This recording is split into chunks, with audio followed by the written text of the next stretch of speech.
Hello and welcome to a series of guides how to fish Godalming Angling Society's waters. Today we're at the fantastic Marsh Farm fishery on the Match Lake, Richardson Lake, and to take you through the ABCs of how to get the most out of this lake, I've got a very special guest angler for you. Walk this way and we'll find out who he is. Now, to take you through how to get the most out of Marsh Farm's Richardson Lake, I've got none other than World Under-23 reigning champion, Alex Clements. Alex, hello. Hi Dave, nice to see you again. Marvellous. Now Alex, you're going to take us through how to get the most out of this lake. We're going to talk about tactics, tackle, and most importantly feeding, aren't we? That's correct, yeah. Go for all those today. So stick with us for the next 20 minutes or so while we take you through how to get the most out of Richardson Lake. But Alex, we're going to go through the tackle, the rigs and the kits and the elastic choices you've made for today. Right, so talk us through it, Alex. Okay, so I'll start with the elastic. This is going to be my margin rig today. So I'm using probably a 6 to 8 elastic in the margin, which is actually quite light for some people. But the way I play the fish, this suits me. Okay. But we'll go through that when we catch a fish later. We're on a stripper, I take it? That's correct. So I've got a stripper kit there. Yep. So obviously I can pull the elastic in, obviously, which is essential with light elastic. And it's a fairly short top kit, it's not in excessive length. Yeah, it's about probably 6 foot, just 6-7 foot top kit. So it's at the bog standard sort of length. So yeah, that's the sort of the elastic I use. It's quite a deep margin, isn't it? That's right. It's the margins tend to be quite deep here. I mean, normally with carp fishing you look for sort of 18 inches normally, but here you'd be lucky to find 2 foot in most of the margins. Obviously with the water's quite up at the moment, it's not too bad. Talk me through the shotting pattern you've got here. So what I've got is there's about 6 number 9s there, and I've just staggered them. Now the water's quite coloured at the moment, so this isn't vital, because normally when you're margin fishing you could probably fish with all of your shot down here. Right down there. But tension, bream and crucians, they still are quite wary fish, so I still like to just put a bit of a spread on it. To get a bit of a drop in the last couple of inches. I can lift it, I can work the bait with this sort of a couple of tuning shots at the top. And that's right, just a couple tuning shots there. And that's just to get the float right, and I can ping them off during the day if the float changes. Lines and hooks. What I've got on is an 016, 016, sorry, Sensor's Classic feeling. Yep. And then I've got it down to an 014 hook length. So still quite a robust line. That's right. I mean, tench are powerful fish. That's right. Yeah. The thing with the tenches, I mean, you could get them out easily on probably 010, but it's trying to find a happy medium with, especially in a match scenario, to get them in good amount of time. Yep. Because you know they do like bolting these tench. Because some of the weights here are phenomenal. There's no carp in this water. Just when I talk about weights, this is a non-carp water, and we're getting regular framing weights of 60 pound plus. Yeah. And often these fish are coming in the latter stages of a match. That's you might have to get 40 pounds of them. Yeah. In the last hour and a half. Yeah, that's so you correct. want to get them out and... Yeah, that's it. Yeah, you need to find a happy medium really. And for me, a margin rig for a water that doesn't contain carp would be sort of 016, 014. And hooks? And that is a size 14. That is actually a Guru LWG. Yeah. So it's quite stepped up, and that's the PTF, the new coated ones. The PTF Teflon coated. A strong hook, I can pull them away. So, so that's the kind of that end. 15 centimetre hook length, I say.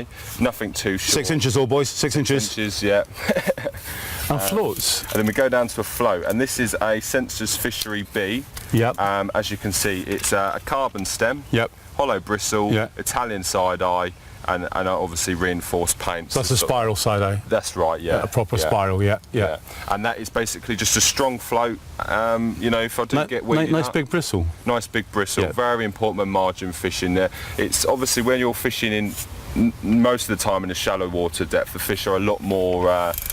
What's the word? Would be quite aggressive in shallow water. But we've got a bit of depth today, but again, because tension and crucians and bream are they're quite a feisty fish. You want a big bristle. And you want to not be striking on false baits or line baits or mucking around. Yeah, that's right, because that will obviously slow down your catch. Now, one thing I liked that you did earlier on was you took a ruler out and you measured the distance from your eye to the... Now, explain me. I've always done it. It's a little bit OCD, but I like to fish a couple of different lengths on commercial. bushels. Yep.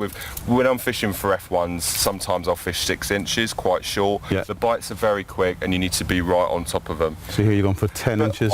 On a venue like this where you know you're not going to be getting that, I've got 10 inches, which is a nice sort of, you know, between the float tip and the elastic. Short but not excessive. That's right, yeah. Okay. And I can fish a little bit over depth if I need to, Yep. or I can fish at dead depth. So you marked off your depth at the bristle That's tip right. rather than the base of the bristle. That's So that's a right. true depth, if you know what I mean. So I've plumbed up the rig as to the top of the bristle, and you can see the tip X on there as well. Just one thing that we will emphasise a bit here about these margins. These margins are very important as you come to Marsh Farm, but they are generally deep. 2 foot would be what you're looking for, and they're not your classic carp margin. They're not being scoured and undercut by carp. These are vegetation right out to like almost a drop off.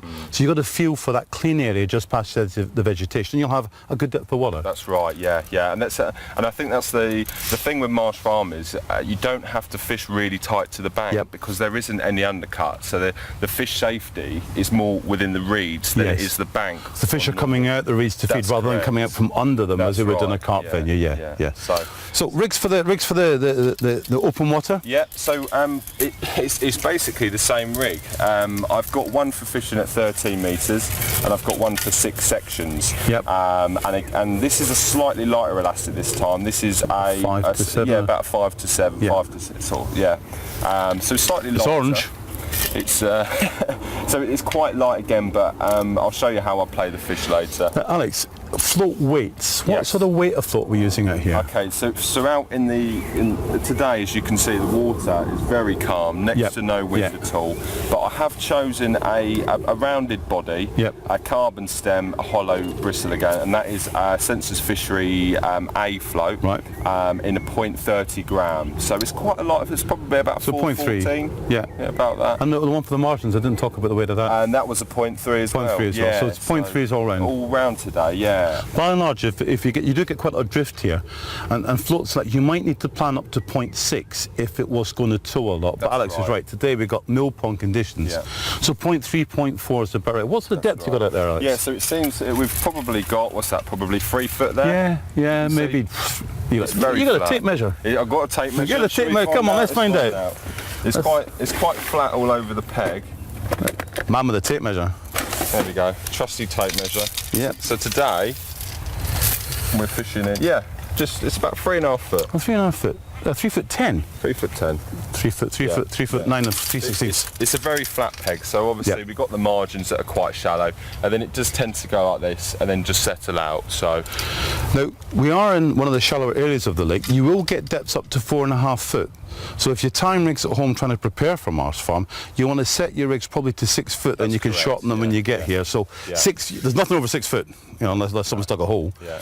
Yeah, always tie your rigs on a top kit, and then you can chop them down if you need to. As you plumb up.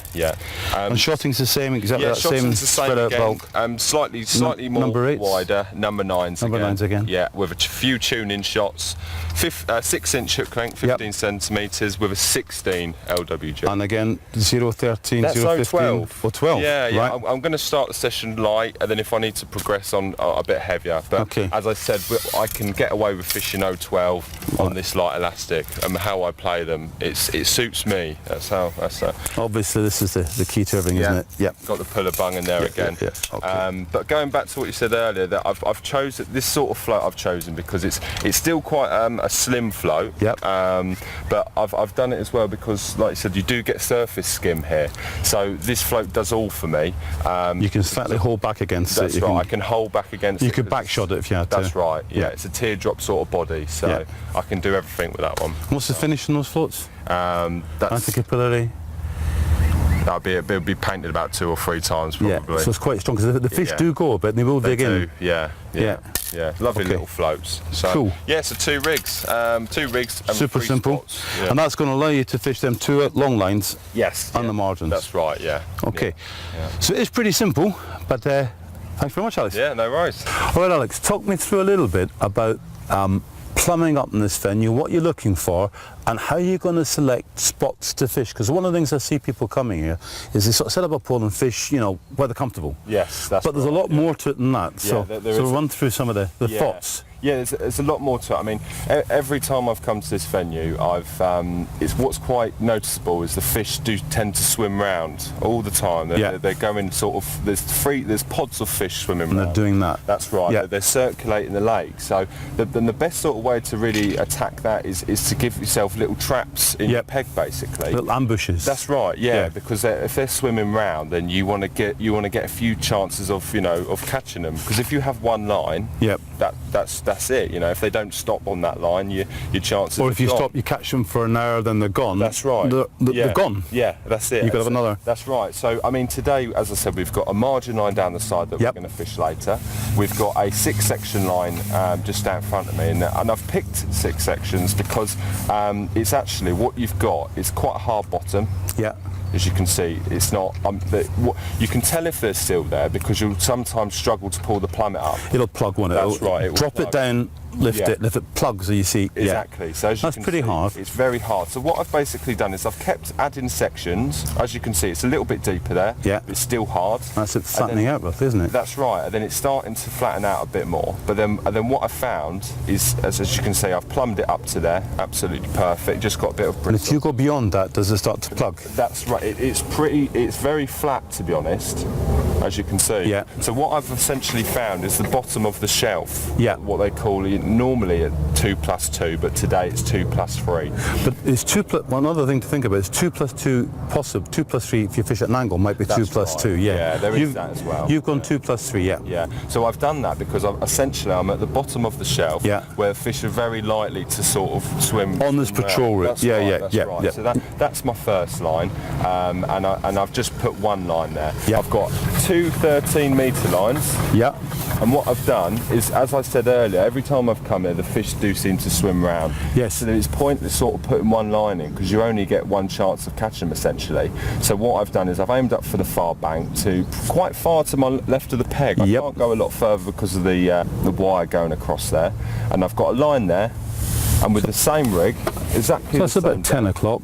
And I've got one there as well. This is like 1 o'clock. That's correct, yeah. And you've got the same depth, Alex. Exactly so the same depth. rig allows you. Perfect. So we've got 3 little. You're going to rotate these, or how are you going to? Yeah, rotate the 3 today. Yeah. And what's the beauty of having sort of 2 lines in the same distance is you can trial them as well. I can feed chop worm and caster on one. Yep. And I can introduce a bit of ground bait on the other. Yeah. And See then what they're I having. often find is one will be better than the other. And then you could swap the other back to what's That's working, right, couldn't you? Yeah. Exactly. So we've obviously got dendrobina worms, which tench, bream, crucians absolutely love. So that's just obviously the normal, quite large dendras as well. I like that for this time of year. Nice piece of worm on the hook. Positive bait. Feeding as well. Casters as well.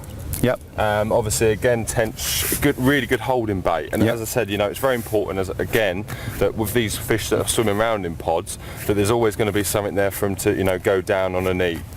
Stop them. You're just trying to stop these little. That's right. So how many fish do you think are in each pod? Let's give us some ideas. 7s, 8s, 9s? Yeah, I mean, when I've come a few times now, and it's always between sort of four and sort of 7, I'd say. Right. And it's quite interesting. Like, I mean, not people look at that and just think it's a pod of fish, but it's something that I keep seeing, and I think, they do get to sort of, they form a little, probably like a family almost. And little group. That's right, yeah, and they're comfortable. We've got dead maggots. Dead or alive.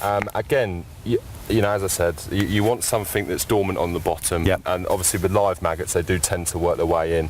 But as much as I do like to take both with me, because sometimes you'll find you'll catch all your fish on dead, sometimes you'll catch all your fish on live. So. And these are, you see these more soup baits, and these are feeds? That's right, yeah. I mean, all of these I'll put on the hook today. Yep, and this is your feed, really? Yeah, that's right. In your head? Yes, yeah. And ground bait. I know the fish you love ground bait, so talk us through a little bit about ground bait. So I've got the green Iron 5 betaine green ground bait by Census, and that is really fish mealy, betaine-y, green as well. It's a really popular mix for your carp, your tench. It's a bit more complex than swimstone, maybe, a bit more. It's a lot more sort of products in there than just the basic standard. 7. But there's a few little things that I do to make it even better, to be honest. So show all. Come on. Right, a full bag into there. Yeah. Of the Iron 5, and then what I've got is I've got my net here, and I've got my chop worms. So what I'm going to do, Yep. put those straight into there, into the net, and I'm just going to drain out Show Dave that lovely. all the juices. Look at that.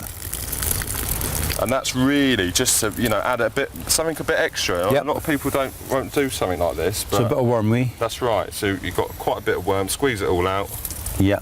There's a lot there. Another advantage of that is that the worms won't affect. If you were to put them in the ground bit later on, they won't affect the mix of the ground bit, that's will right, they? that's correct, Maybe yeah. not for you, but for feeder fishing or whatever. No. That's the thinking. So I've done that first as well. I don't like doing it with water because I do think you want to do it first. Yeah. So you're left with obviously quite dry worms. So you put those back what in you want. there. Don't waste those. So I'm just going to work it in gradually.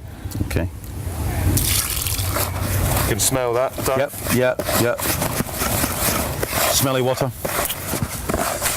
Yeah, it's good. So you're going to make it on the slightly on the overside, just slightly right, sticky. that's right. But not squeeze it. No, No. that's right. So that looks to me that's probably there. It's taking about a pint, Yeah, we're going to get the. and that'll dry out a bit. That's going to swell. Yeah, it. you can see it's quite heavy now. Yeah. We're going to put that for a riddle in a minute. For a riddle, get rid of them big bits. And part of that's the contact with the worm juice at the start, isn't it? That's right, yeah, It's made it's some gonna- larger lumps in it. Yeah. So you're not a great fan for you bringing whisks for a kilo of ground bait. You think No, that's a bit overkill. right. Yeah, it's overkill. You don't Yeah. need to. It won't only take 5 minutes. So. Yep. And it's nice to have a feel as well with it. And you so, know? some of them top French anglers, you know, there's an old school that still says, I mean, Didier Delano's one, he still wants to feel the ground bait. Yeah, that's right. A lot of yeah, them are just yeah. whisking away, and he wants to feel it because that's the Yeah. only way you know exactly how it's going to be at the end. That's right. I mean, when we're doing large, obviously like 5-6 bags of ground bait, a whisk is good. I'm putting soil in, you That's know, whisk, right. yeah. But always measure out your water. Yeah. Because that's how you simply get better at it. Because if you just start chucking water in, You've no you'll idea never what know. you've done. Yeah. So you can always come back to it and think, well, I use 6 bags and I use this much water, Yeah. and everything's so much easier. So I reckon you used about a pint, a half of that water I in think there I for did, that kilo, yeah. It got. I mean, obviously, It got I wet had quite worm quick, as yes, well, yes, so- which you can't quantify so easily. Yeah. It got wet quite quick. Yeah. Cool. So, I mean, it's probably going to dry out, but Yep. we're going to wet it up a bit more probably. But now you can see we've got heavy And ground. again, you want that to you got 4 foot, 3.5, 4 foot water. You want it to break up a bit here. That's right. It's get through that surface from Yeah. breaking up like that. Just form like Yeah. quite a nice. But not hanging. That's So- right. This is Sensor's Passaccino, and basically what it is small granules of biscuit. Well, I did some research on this, and it's a cake. It's a type of cake product they make. These two Yeah. colours. So And it's incredible, isn't it? there we go. Now this is normally Vibrant. Yeah, very vibrant. Now this is normally used on venues that are basically solid because a lot of fish there, you know, Yeah. because they are actually food. It is food Yeah, content. yeah, it's a cake. So what I'm going to do Very visual. is very visual, but I'm going to add this today, Dave, because what this does is visual. Yeah. And as I said, if you've got fish that are patrolling mid-depth. Yep. Or a couple of inches off the bottom, this stuff actually comes off the bottom as well. So it's going to rise. Yeah. A bit of vertical So attraction. straight in front of the fish's face. Yeah, yeah. And it goes like, it does go like this. The yo-yos. Can you imagine that's going to be doing Just that pinging off all and the coming time. down again? Yeah. So it's a sort of neutral buoyancy, isn't it? That's right, So yeah. if fish wafts past it, will, you know, it's going to be a bit of that up and down That's motion. right, yeah. And I normally, Yeah. you do normally mix this quite wet, this Passaccino, because obviously they are dry. Yeah. But when you add it into the ground bait, you leave it for a little while. The before water's going to session. seep in. That's right. And So one bag of this is going to do you 2 months, isn't it? that would do you for a good 2 months. As you see, I've just put a handful in there, and I've got just about the right amount of there. And bream love this. And bream love Bream it, love it. yeah. Bream, I know it's right. it's a big bream thing. They love right. that. So there's, as you see, it's not all just about putting a bag of ground bait in and Yeah. adding water. There's Yeah. so many little things you can do to Tweaks. yeah, Extras, that's, edges. That's right. Yeah. Great. So we've added a bit of worm juice. We've added some Passaccino, and obviously we're going to make it quite wet. Well,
Audio Jungle.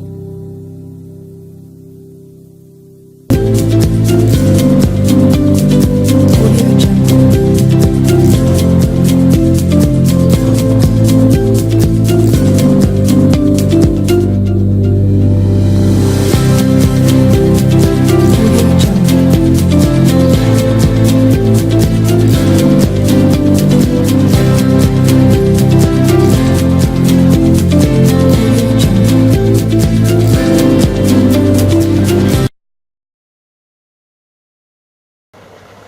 There we go.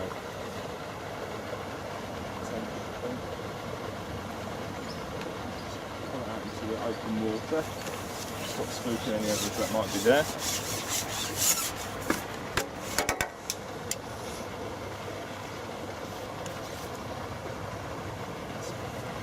Just going to wake up now, I think.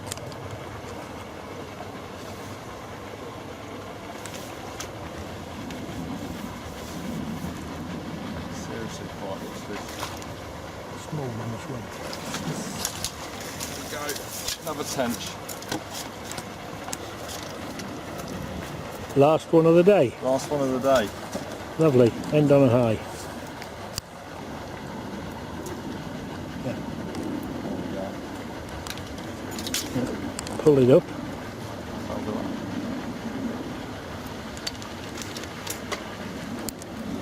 There you go. Lovely Marsh Farm tench. Yeah. Absolutely pristine. Lovely.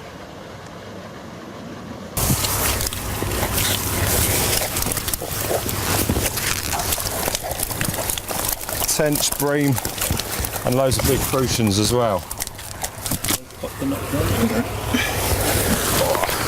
I'd say it's probably getting on 40 in there. Yeah, there's not more than 40. It's just somewhere between 35 and 40. That I Yeah, reckon. yeah. There's great condition fish. Some beautiful crucians there, as well as some big tench as well. Great big tench, look. Beautiful fish. All on 012 bottoms, 015 main, light elastic. Just goes to show what you can get in. Put these ones back. That Alex has had in. So again, some nice bream there. Really good condition bream. Fight really hard as well. Nice colour. Some skimmers as well. Crucian. And even a little carp. Which will go in the holding pond. So it cracks up a lovely day there. Probably getting on for 60 pound. Yeah. 60, 70 pound. Just all on short pieces of worm. Iron 5 ground bait. And just alternating between 2 30-metre lines. Lovely day. Let's get it back. I am soaking wet.